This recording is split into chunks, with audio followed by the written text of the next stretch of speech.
Igreja. Eu convido os irmãos a abrirem suas Bíblias no primeiro livro dos Reis, capítulo 5. Estamos estudando de forma sequencial, expositiva, o primeiro livro dos Reis, e hoje vamos com todo o capítulo 5. Crianças, vocês já sabem a tarefa de vocês, por favor, ajudem. Estou vendo aí adultos com a Bíblia quase no final, ajudem, não é no final, bem antes. Primeiro livro dos Reis, capítulo 5.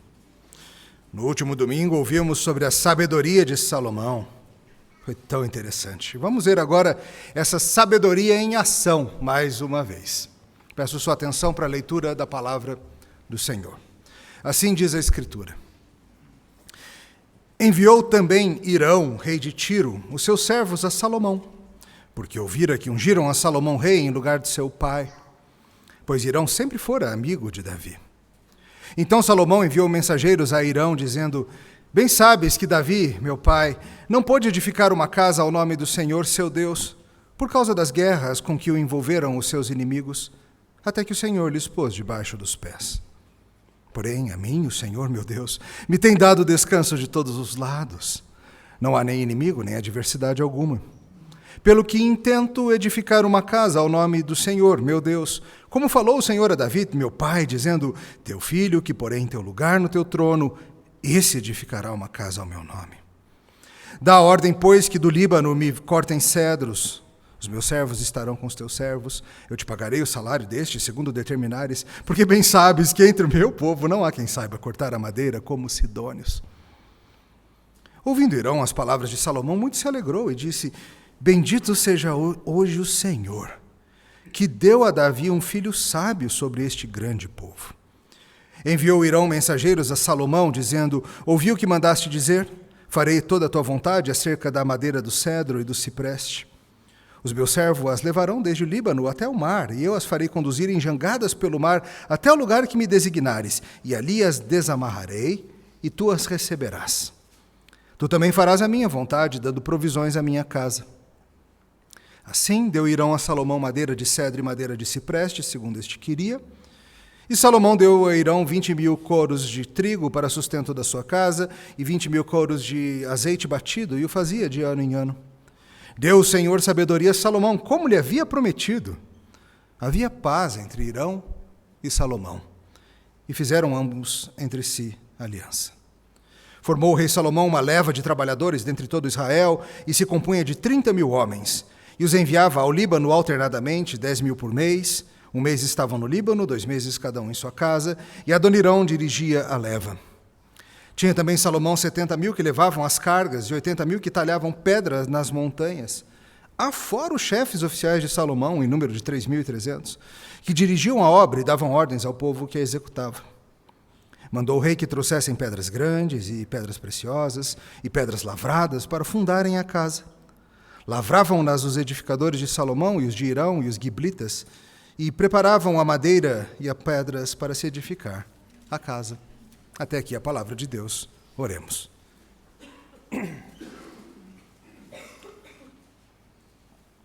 Senhor, ao lermos este capítulo, percebemos tantas coisas interessantes no relato que o Senhor deixou. E nós pedimos que, ao investigarmos com mais detalhe o texto, Tua palavra nos ensine e nos transforme. Em nome de Jesus. Amém. Planejar uma construção ou uma obra é algo bem importante. Vários de vocês, irmãos, aqui já foram envolvidos em talvez construir a sua própria casa ou reformar a sua casa, levantaram construções para si. E os irmãos sabem do estresse, do custo, das frustrações envolvidas nisso, mas também sabem dos deleites, das alegrias envolvidas em planejar e ver o fruto do seu penoso trabalho.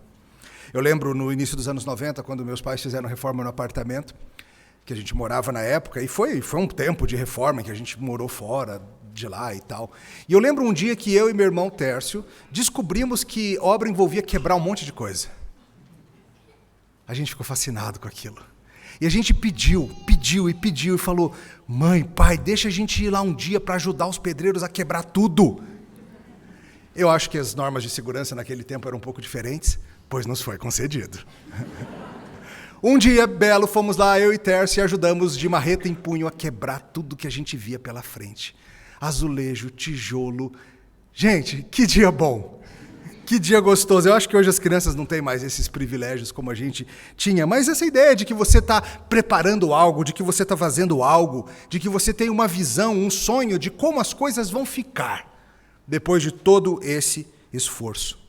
E vocês sabem que esse tipo de coisa envolve sabedoria, planejamento, em pensar, em contratar, em orçar. Escolhas mal feitas aqui podem estourar lá na frente. Descuido com a compra dos materiais pode atrasar tudo. Falha em assegurar prestadores de serviços adequados pode fazer com que frustrações se acumulem, decepções surjam. Aqui na nossa igreja mesmo, nós passamos, não muito tempo atrás, por um período de grandes obras. Vocês se lembram disso? Vários de vocês se lembram. Depois de anos e anos em que a igreja presbiteriana Semear habitava em tendas de hotel, por assim dizer, decidimos por algo mais permanente, esse ambiente em que estamos agora. Os hotéis foram para nós a solução perfeita lá desde 2011, quando começamos o trabalho, e por quase 10 anos foi assim. Até que o Senhor, na sua providência, na própria crise pandêmica, nos mostrou tanto as limitações daquele modelo, naquela situação, quanto as belas possibilidades ministeriais de termos um lugar para chamar de nosso.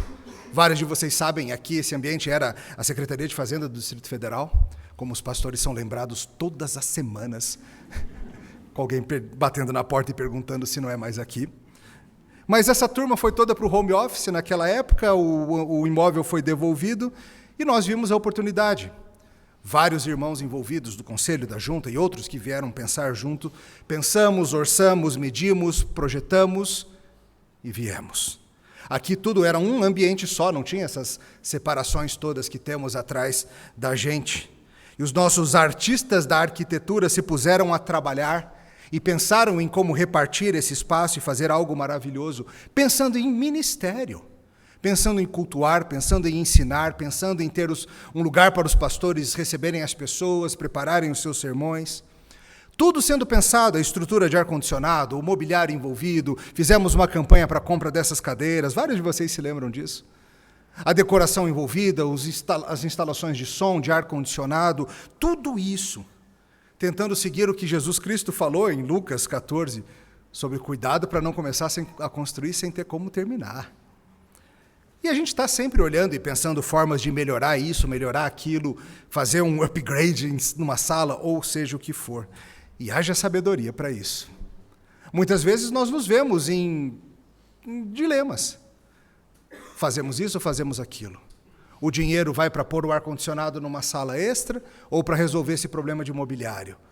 Essas decisões são o tempo todo parte da liderança da igreja. E haja sabedoria para isso.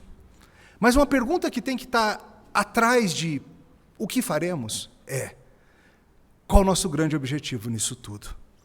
Qual é o nosso objetivo em orçar, em planejar, em construir? O que a gente quer com isso? E hoje o nosso texto vai tratar desse assunto. Ao mostrar um homem sábio, mais sábio do que qualquer um de nós, fazendo o planejamento de uma grande obra, muito maior do que a que qualquer um de nós jamais presenciou. São poucos os engenheiros na história do mundo que tiveram acesso a participar de um projeto grandioso como esse. São poucos os arquitetos que puseram os olhos em uma força de trabalho como essa aqui descrita. E hoje, ao considerarmos isso tudo, nós vamos crescer, esperamos. O que um capítulo sobre planos para uma obra e acordos internacionais de comércio podem nos ensinar sobre Deus e sobre nós mesmos? Que bom que você perguntou, porque o sermão vai ser a resposta. E hoje nós veremos que o ungido de Deus, na sabedoria de Deus, trabalha para a glória de Deus e sua fama entre as nações. E a gente deve fazer o mesmo. O ungido de Deus, na sabedoria de Deus, trabalha para a glória de Deus entre as nações. E a gente deve seguir na mesma linha. Vamos ver isso em alguns pontos. Primeira verdade que eu quero considerar mais detidamente é que a motivação para os nossos projetos deve ser sempre a glória do reino do nome de Deus. Vamos ver o comecinho do texto de novo? Enviou também Hirão, rei de Tiro, os seus servos a Salomão, porque ouvira que ungiram a Salomão, rei em lugar do seu pai. Pois Hirão sempre fora amigo de Davi. Então Salomão enviou mensageiros a Hirão, dizendo: bem sabes que Davi, meu pai, não pôde edificar uma casa ao nome do Senhor, seu Deus, por causa das guerras com que o envolveram seus inimigos, até que o Senhor lhe pôs debaixo dos pés. Porém, a mim, o Senhor, meu Deus, me tem dado descanso de todos os lados. Não há nem inimigo, nem adversidade alguma. Pelo que intento edificar uma casa ao nome do Senhor, meu Deus. Como falou o Senhor a Davi, meu pai, dizendo: o teu filho que porém teu lugar no teu trono, esse edificará uma casa ao meu nome. Salomão reina, e o seu reinado vem sendo marcado por sabedoria e justiça dadas pelo próprio Deus. Nos últimos sermões nós temos visto esse início desse reinado e várias demonstrações de abundante sabedoria dada por Deus. Vimos isso naquele caso no julgamento do pleito das duas prostitutas.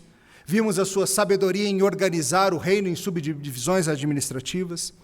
Vimos sua fama crescendo, seu entendimento, seu exame que fazia das plantas, dos animais, de como o mundo funciona. E vimos a sua fama crescendo. E aqui nós olhamos hoje como essa sabedoria de Salomão e sua consequente fama estão se espalhando internacionalmente e vão se mostrar em Salomão assegurar os recursos necessários para um projeto para a glória de Deus. Presidir bem desse jeito é algo muito, muito difícil. E sim, relações com os que não são povo de Deus são parte da sabedoria que Deus dá para a gente. Como que a gente lida com aqueles que não são parte do reino? E a gente começa hoje, são vários capítulos lidando com esse assunto, da construção do templo, dos objetivos disso tudo, do famoso Templo de Salomão. E o texto começa nos contando que Hirão envia uma missão diplomática até Israel, para manter os laços diplomáticos formais com Salomão, sucessor do grande rei Davi. Hirão é o rei da região chamada Tiro. Se você tem esses mapinhas no final da Bíblia, depois dá uma procurada lá, onde que fica Tiro, fica para cima ou ao norte de Israel. O que a gente hoje chama de Líbano, o texto também usa esse termo. Os povos de lá eram os sidônios ou também fenícios, dependendo, povo hábil em navegação, povo hábil em trabalho com madeira. E nisso tudo tem, claro, uma questão diplomática. Ele era aliado de Davi, Davi morreu, houve a sucessão, Hirão quer saber. O novo rei é por nós, é contra nós.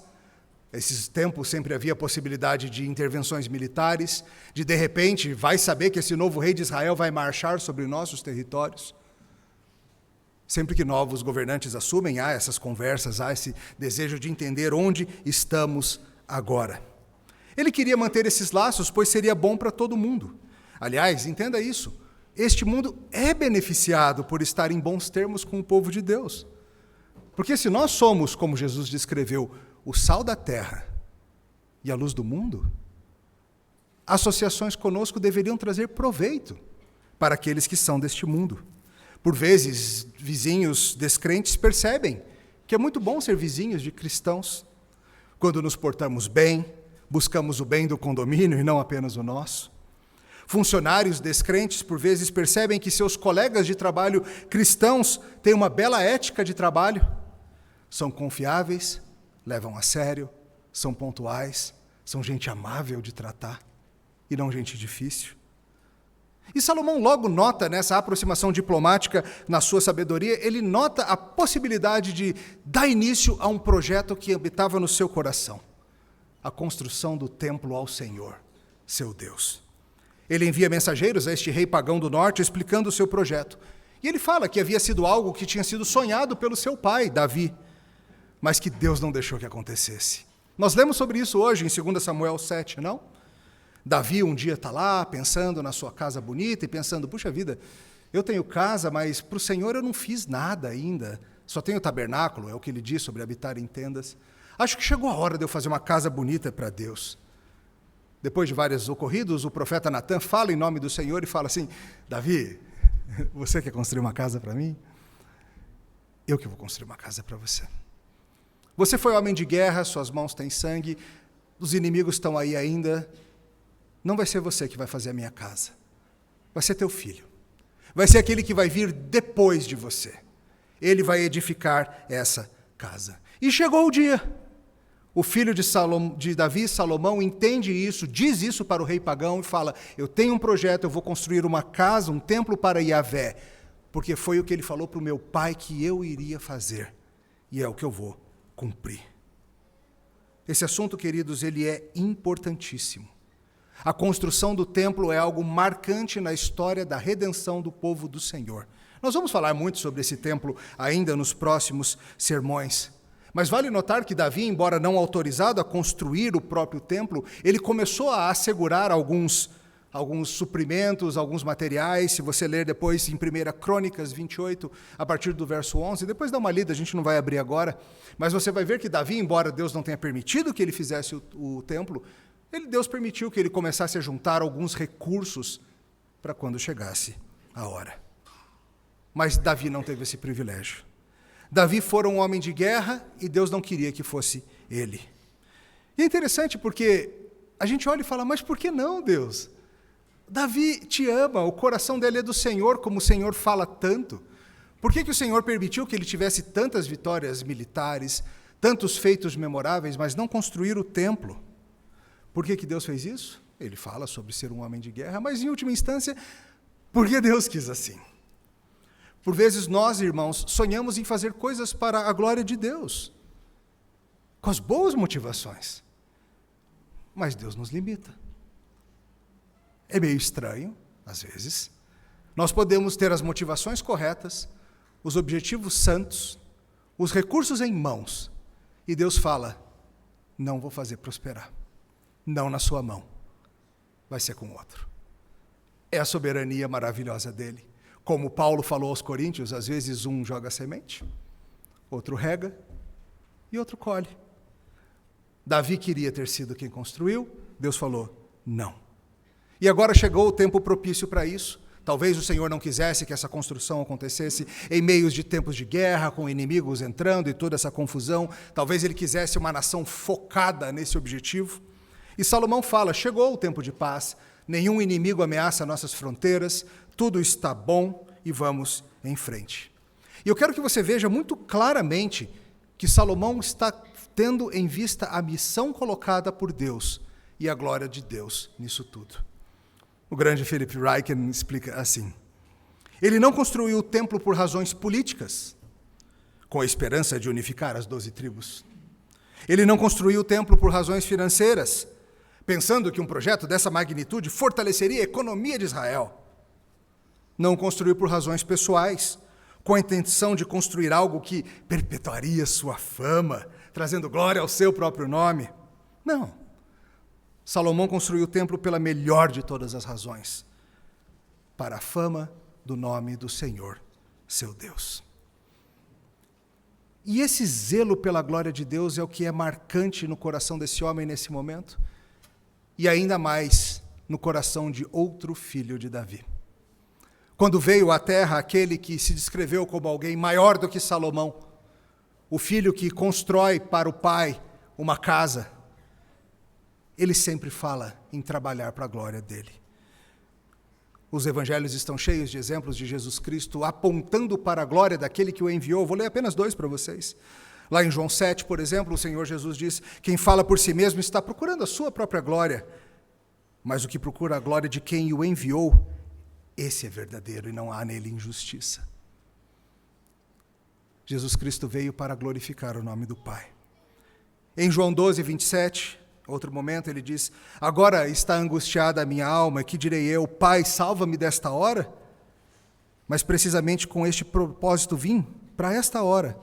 Pai, glorifica o teu nome. O Senhor Jesus Cristo, maior do que Salomão, era consumido por sua missão e pelo anseio de glorificar ao Pai em tudo que ele veio para fazer. A sua glória era glorificar o Pai, assim como a glória do Espírito é glorificar o Filho, nessa maravilhosa relação de glória da bendita Trindade. E irmãos, conosco não deve ser diferente. Sempre temos que examinar as motivações por detrás dos nossos projetos ministeriais. O que nós temos em mente? Nosso legado, nosso nome, nossa fama, nossa glória? O orgulho humano é algo tão perverso, é algo tão maroto, que ele se insere até mesmo em coisas como plantar uma igreja, construir um templo para uma igreja, fazer um ministério X, mandar missionários. Até coisas belas e santas como essa podem ser movidas por sonhos de orgulho próprio. E nós sempre temos de estar checando isso. Quando nós tivermos decisões a tomar enquanto igreja, acerca de nossos planos e avanço do reino, o que vai mover nossos corações? O que vai mover? O desejo de que a nossa igreja seja conhecida, de que o nosso nome seja celebrado, ou o desejo de que a glória de Deus brilhe entre as nações e o nome de Cristo seja amado? E o seu anseio ministerial, você, irmão, que anseia, talvez, por servir a igreja na condição de um oficial, como um presbítero, um diácono, um pastor, qual que é o anseio por detrás disso? Eu quero ser daqueles que vai lá na frente, para todo mundo me ver também. Ou você anseia que o nome de Jesus seja avançado pelo teu serviço?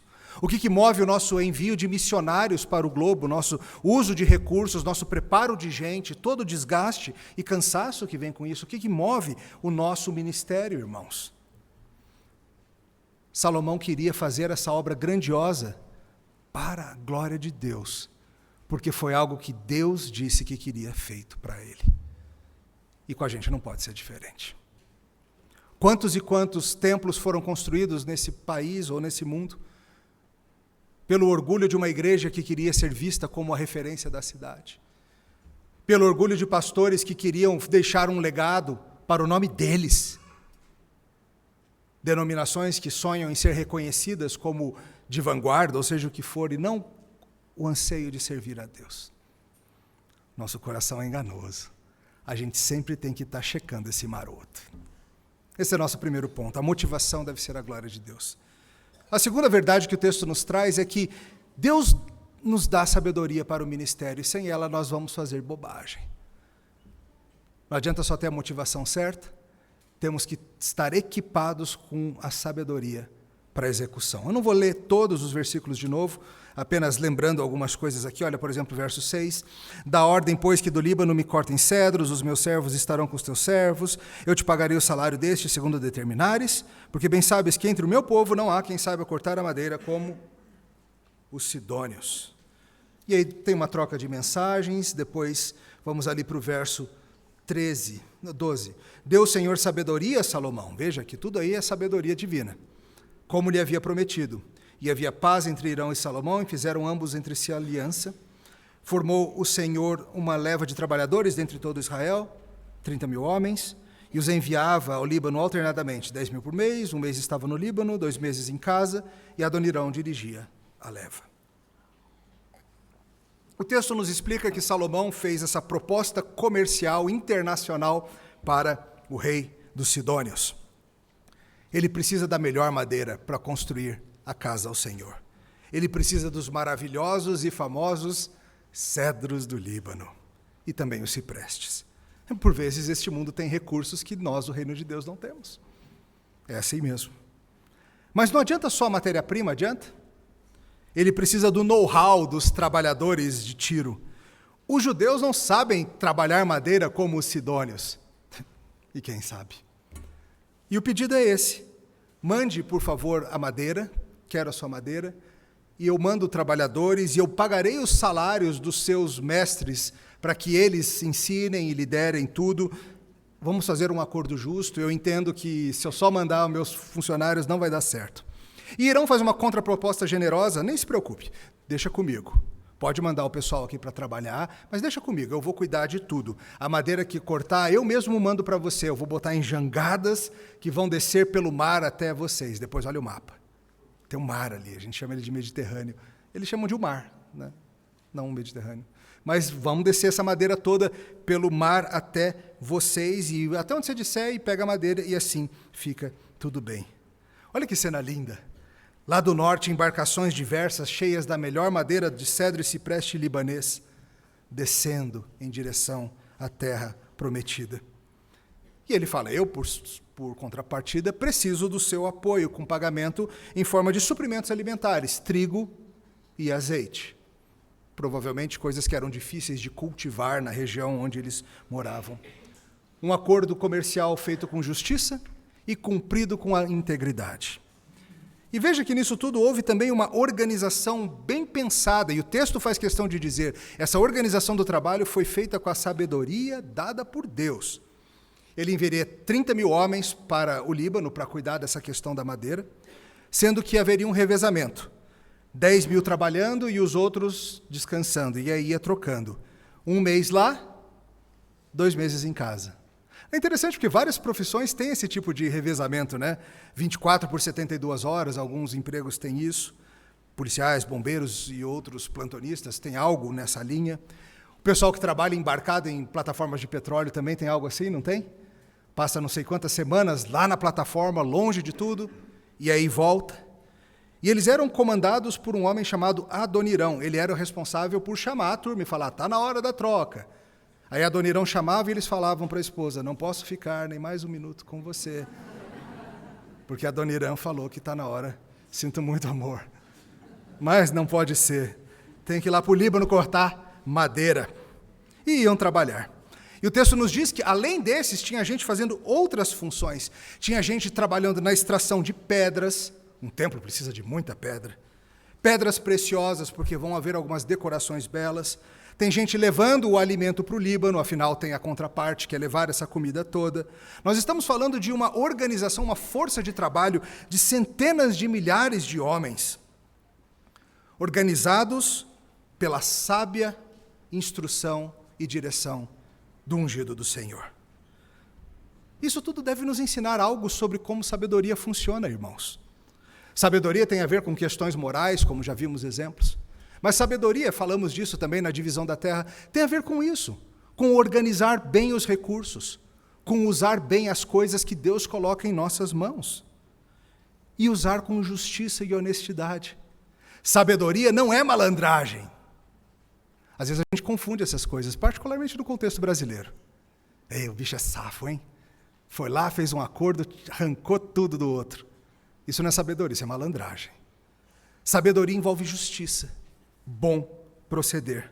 Salomão não tira vantagem da bondade do gentio Irão. Ele é justo nos acordos, como nós devemos ser também.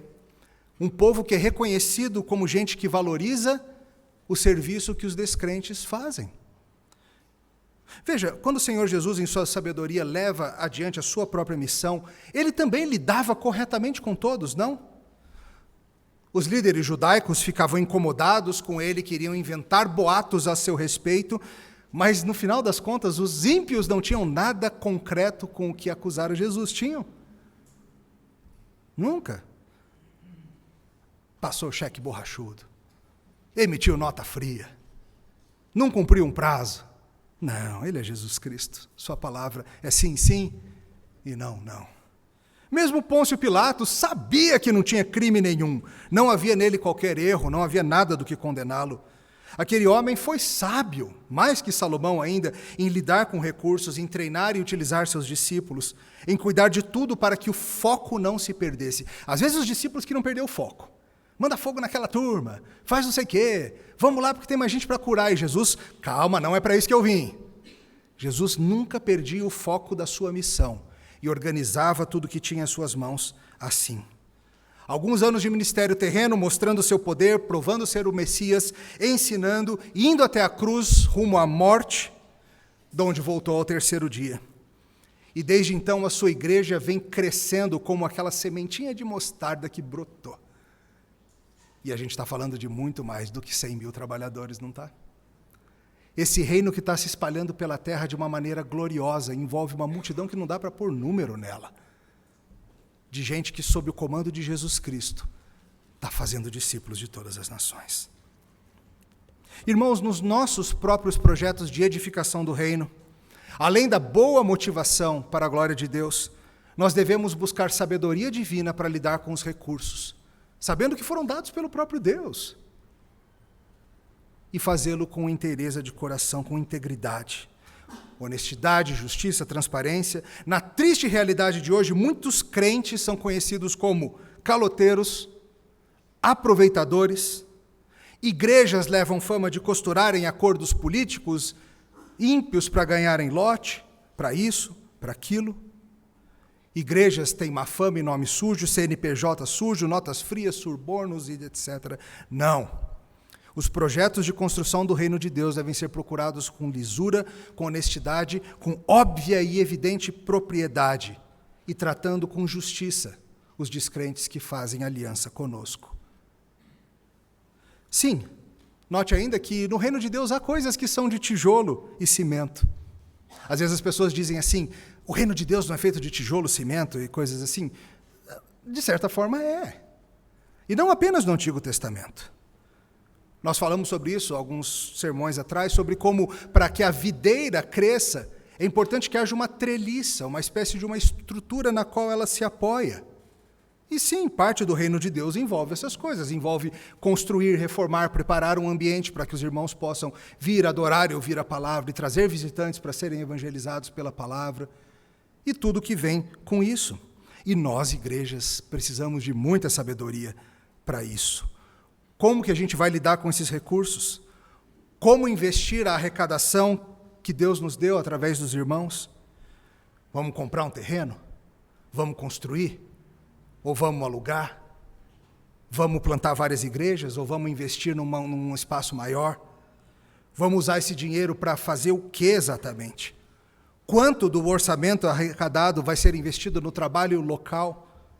Quanto vai ser em apoio a outros trabalhos, seja no contexto transcultural, seja outros trabalhos que estão surgindo pela região ou mesmo pelo país afora? Tudo isso é difícil, irmãos. Tudo isso envolve planejar sabiamente e nunca de forma relaxada aquilo que Deus pôs em nossas mãos. As decisões precisam pensar, acima de tudo, em como o honraremos e serviremos melhor, e como manteremos nisso uma boa reputação de gente que honra suas promessas, cumpre seus contratos e não dá motivo tolo para os ímpios nos odiarem. Se os ímpios nos odiarem por causa de Cristo, ok, isso é esperado. Mas os ímpios nos odiarem porque somos maus pagadores? Não. Igrejas precisam pensar sobre essas coisas. Como falei alguns anos atrás, nós pensamos sobre isso na hora de vir para cá. E nós temos sempre de pensar nessas coisas. Nós queremos ser conhecidos da nossa vizinhança como sal e luz e não como um estorvo. E nós queremos organizar bem o povo do Senhor para o trabalho. Temos falado sobre isso nas nossas classes de escola dominical, sobre o serviço cristão. E nós temos aqui no nosso grupo centenas de pessoas. E tem tanta coisa para fazer. Como que a gente organiza bem vocês e os recursos e os dons e talentos que Deus colocou especificamente nas mãos de cada um de vocês? Isso é bom, isso é sábio, isso é difícil. No meu último sermão em 1 Coríntios, eu falei sobre como muitas vezes as igrejas usam mal o maravilhoso recurso dos não casados. Justamente o grupo que tem mais liberdade ministerial e são deixados de lado, em vez de estarem lá no Líbano cortando madeira, ou seja o que for. Veja que o avanço do reino é feito com sabedoria. Situações diferentes trazem respostas diferentes. Não tem uma única solução. Para algumas comunidades locais, faz sentido comprar um terreno e construir um prédio. Faz. Para outras comunidades, em particular em grandes centros urbanos, metrópoles como Brasília, São Paulo e tantos outros, talvez não. Mas tudo tem que ser pensado para a glória de Deus e como melhor cumpriremos a missão colocada em nossas mãos. A missão colocada nas mãos de Salomão foi: construa um templo. Vai ser importante na história da redenção. Vou trazer as nações para conhecerem. Daqui sairá a palavra. Salomão tinha em vista a glória de Deus na execução do projeto que lhe foi confiado, e nós devemos ter o mesmo em mente. E qual foi o projeto que nos foi confiado? Construir um templo. Também. Não um templo de pedras, mas participar da construção de um templo de pedras vivas, por meio da grande comissão, fazendo discípulos de todas as nações, discipulando-os, ensinando-os a guardar tudo que Jesus ensinou, batizando-os em nome do Pai, do Filho e do Espírito Santo, e que eles repliquem isso. Esse templo foi importante na história da redenção, hoje não mais. A gente nem o tem, inclusive, né? A gente não tem mais esse templo. Esse templo foi destruído pelos babilônios em 587. Depois ele foi reconstruído na turma lá de Neemias. Não ficou a mesma coisa. Não era tão glorioso. Depois do tempo de Herodes, ele foi modificado de novo, uma confusão, ampliações, modificações. Hoje é uma região disputada entre cristãos, judeus e muçulmanos. Então a gente não sabe direito como era esse templo, não dá para ir lá ver exatamente. Temos resquícios, paredes, isso, aquilo. Mas tudo bem, porque nós temos algo melhor. E a gente vai para o nosso terceiro ponto. O resultado do serviço sábio é o nome de Deus se espalhando entre as nações. Olha de novo o verso 7.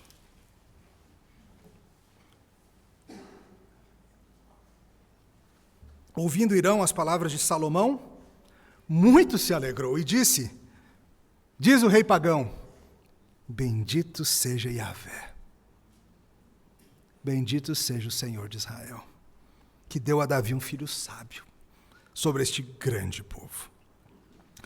Um elemento importante que começamos a tratar no sermão anterior, o pastor Marcel falou sobre isso, é que os reis da terra estão começando a reconhecer a grandeza do rei colocado pelo Senhor. Veja, o final do capítulo anterior já fala sobre isso, não?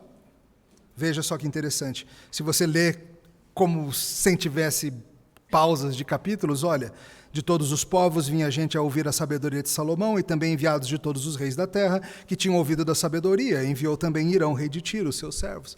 Veja, o que está acontecendo aqui é um exemplo do que foi descrito no último versículo do capítulo anterior. É um exemplo. Os reis da terra estão reconhecendo que o Deus de Israel está fazendo algo especial naquela terra. Que há um homem sábio no trono, sobre aquele povo grande. E ele segue o nome de Yahvé. Irão já está sabendo do ungido do Senhor e sua ação. E quando Salomão explicou para ele tudo o que estava acontecendo, a reação do rei foi essa, do verso 7. Irão bendiz o nome de Deus. Veja, nós não sabemos, de fato, o quanto o seu coração temeu o nome do Senhor. Não podemos afirmar mais do que o texto está nos dando a entender.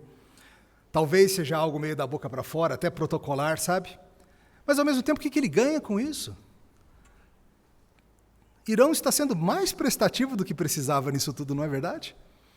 Salomão faz uma proposta, ele faz uma contraproposta generosa. Normalmente a contraproposta beneficia quem está vendendo, né? Não, ele faz uma contraproposta que beneficia quem está comprando.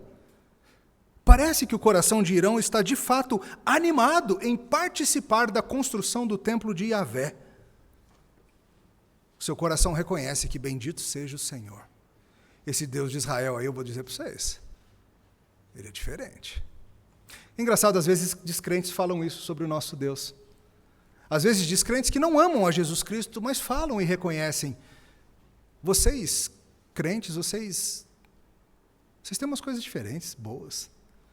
Já fui, por exemplo, já ouvi isso de descrentes, falando em funerais de cristãos. Parece que vocês sofrem, mas não é o mesmo sofrimento, parece que vocês têm um consolo. E às vezes os descrentes vão ver essas coisas, às vezes não, mas às vezes sim.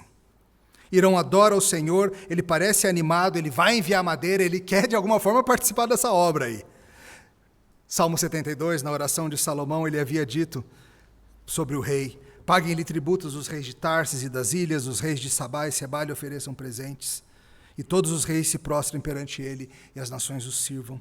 Os reis das nações começam a ver o que Deus está fazendo. Essa adoração que os gentios trariam por causa do ungido do Senhor é um tema muito importante no Antigo Testamento, que vai trazer também, que vai explodir de maravilha no Novo. Os reis da terra estão começando a olhar para aquela nação distante, aquela que eram os antigos escravos do Egito. Eles conquistaram esse terreno com mão forte. Eles têm um rei sábio e poderoso. Que coisa interessante. O nome de Yahvé está se espalhando pela terra. E esse é o objetivo do nosso serviço. Que o nome do Senhor e do seu ungido sejam conhecidos. No final do ponto anterior, mencionei que Deus está fazendo um templo superior àquele. Ainda voltaremos muito a esse assunto nos próximos sermões. É algo que tem que ser muito solidificado no coração de vocês, para que fique muito claro onde estamos na história da redenção, qual que é a nossa relação com Israel atual, o templo de lá, o templo daqui, o que a gente deve esperar dessas coisas. Mas, para começar, lembre-se, esse templo tem o grande objetivo de que o nome de Deus seja conhecido entre as nações. Aliás, o próprio Senhor Jesus ficou bem bravo quando a turma começou a deturpar isso, lembra? Está lá em Lucas 19.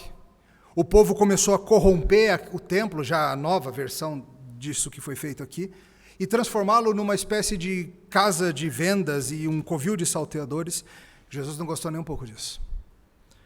Jesus não gosta quando os objetivos da glória e do avanço do seu reino são subvertidos em projetos de ganho próprio, glória própria e fama própria. Lucas 19, 45. Depois, entrando no templo, expulsou os que ali vendiam, dizendo-lhes: está escrito, a minha casa será casa de oração. O grande objetivo de Cristo era que as nações viessem conhecê-lo. E esse templo belíssimo de Salomão é só uma prévia, irmãos. Tanto de Jesus Cristo, que habitou entre nós, o templo encarnado, quanto de nós, igreja, o corpo de Cristo, que está se espalhando pela terra. Se esse templo de Salomão já serviu para que as nações começassem a voltar os olhos em interesse para o Senhor, quando vem o próprio Senhor Jesus Cristo, isso é ainda mais impressionante. E logo na sua chegada, logo no seu nascimento, gentios do Oriente já vêm para reconhecê-lo e presenteá-lo e adorá-lo. E vem sendo assim já há 2000 anos. Jesus Cristo está construindo a sua igreja, e como ele disse para Pedro, o inferno não vai prevalecer contra ela. Nunca! Porque esse projeto de construção não é de um mero Salomão, é de Jesus Cristo, o Filho de Deus. E essa é a nossa missão. Participar desse trabalho, para que o nome de Jesus seja exaltado entre as nações. E um grande templo vá surgindo nesse mundo, não um templo de pedras de pedra, um templo de pedras de carne, osso e espírito. E todos nós somos construtores desse templo, de maneiras diversas, mas essa é a nossa missão. Nós estamos no projeto de fazer discípulos de todas as nações, para que a fama de Jesus se espalhe das montanhas às ilhas, das praias aos desertos, das grandes cidades às pequenas. Philip Ryken, mais uma vez, ele diz: nós não somos lindos como os cedros, mas feios em nosso pecado. Nós não somos sólidos como pedra, somos fracos e instáveis. No entanto, Deus está nos usando para construir um templo, uma casa espiritual santa, na qual vive o Espírito Santo dele. E está acontecendo. Começou com a vinda de Cristo de maneira mais clara, e vai avançando. No lindo ministério de Jesus Cristo na terra, isso fica óbvio quando os centuriões romanos e outros romanos, quando gente da Cirofenícia e outros gentios mostram devoção ao Messias de Israel. E isso fica maravilhosamente óbvio no livro de Atos, quando essa mensagem vai se espalhando entre as nações do mundo antigo. E aqui estamos nós, 2000 anos depois, de Jesus andar sobre a terra, e nós somos as pedrinhas verde e amarelas, as pedrinhas brasileiras que Jesus está botando no seu monumento. E um dia esse monumento vai surgir em plena luz, para que o cosmos todo celebre quão grande é esse Deus.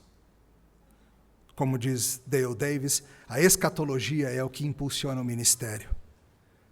Salomão se animou a fazer o templo, porque Deus mandou, e Deus disse que daria certo. E nós fazemos o mesmo. Nós devemos nos empolgar e nos animarmos na missão, porque Deus disse para fazer, e Ele garantiu que não vai falhar. Ele garantiu que é infalível esse projeto. Talvez você pense, será que eu vou investir a minha vida em servir a Cristo? Será que eu deveria gastar os meus recursos pessoais, financeiros, meu tempo, minha saúde, para servir a Cristo da forma que Ele me chamou? E se não der certo esse negócio? Não tem como falhar, irmãos. É o reino de Cristo. É o grande monumento. É a igreja de pedras vivas. Ele é o construtor. Ele é o rei sábio que comanda tudo, que espalha os recursos, que garante o avanço, que com justiça faz tudo acontecer. Ao longo da vida, todos nós nos envolvemos com projetos que não andaram muito bem, não é verdade? Talvez você mesmo tenha péssima experiência com obras e jurou nunca mais construir nada na sua vida. Mas não somente obras, talvez vários dos seus projetos tenham ficado pelo caminho.